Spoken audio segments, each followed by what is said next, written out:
Well, the U.S. Drug Enforcement Administration has reclassified marijuana as a less dangerous drug.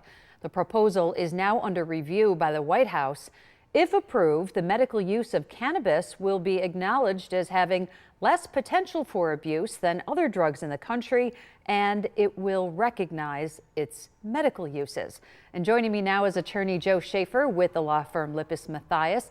So, Joe, can you explain first of all what it means for cannabis to go from a Schedule 1 to a Schedule 3 drug? Sure, and I think a lot of the coverage on this is it's a big step for the cannabis industry. Maybe we've talked about a lot of big steps, but there haven't been a lot of steps for the past 50 years. This is the first time that the schedule that cannabis has been given has ever been reconsidered that has ever been changed. So like we said in the intro, there will be the opportunity for clinical trials, which is something that, except without a very special dispensation, no one's really been able to study the medical uses of cannabis before.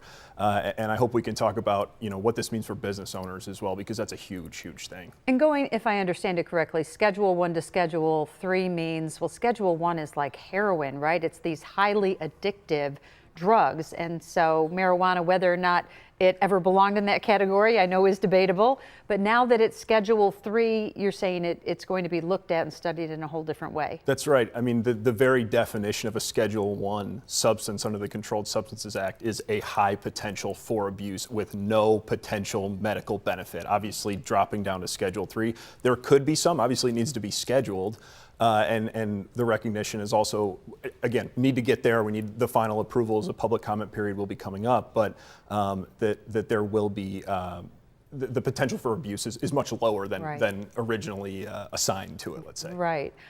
Let's talk about people in the cannabis industry. How do you expect this ruling will affect them?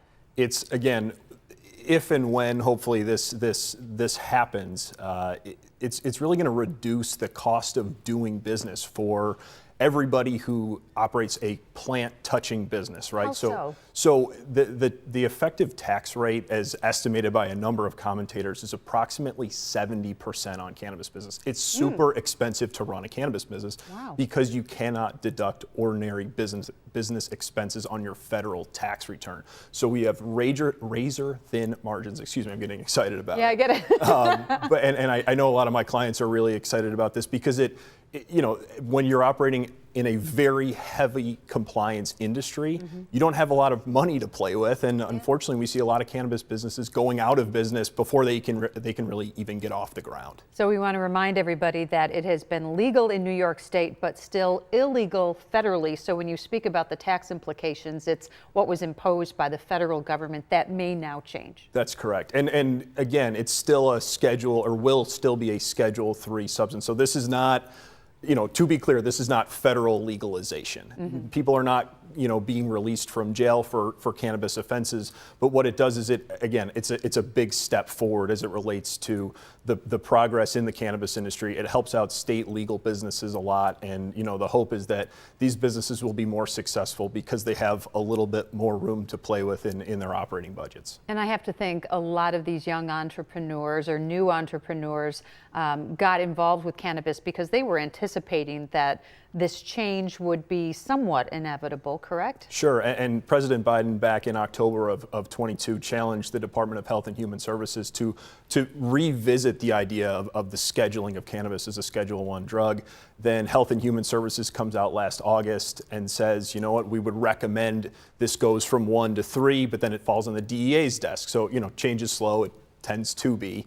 But that's really, the DEA comes out yesterday and says this, again, huge step forward. Hopefully it's signed sometime this year, and these folks can get a little bit, hit the accelerator a little bit. Sure. You talked about those razor thin margins for people in the industry. Do you expect that this change might signal more people to get involved? Do you think the industry could become even more competitive, or maybe not yet?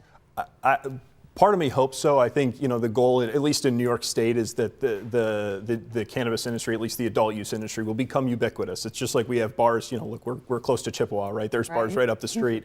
I think that's the expectation. And as the cost of doing business lowers and the barrier to entry lowers, I think a lot of people who are going to chase those dreams in the cannabis industry have that opportunity, which will be really exciting to see, because there are a lot of folks out there with a lot of ideas, some great, some not so great, and I think this gives all those people the opportunity to go after those dreams. Yeah, it's a fascinating industry and watching it develop, and I know this is really welcome news for a lot of your clients, so we hope you'll keep us informed. Will do. Thanks for having me. Joe Schaefer from Lippis Mathias, thanks for joining us on the 530.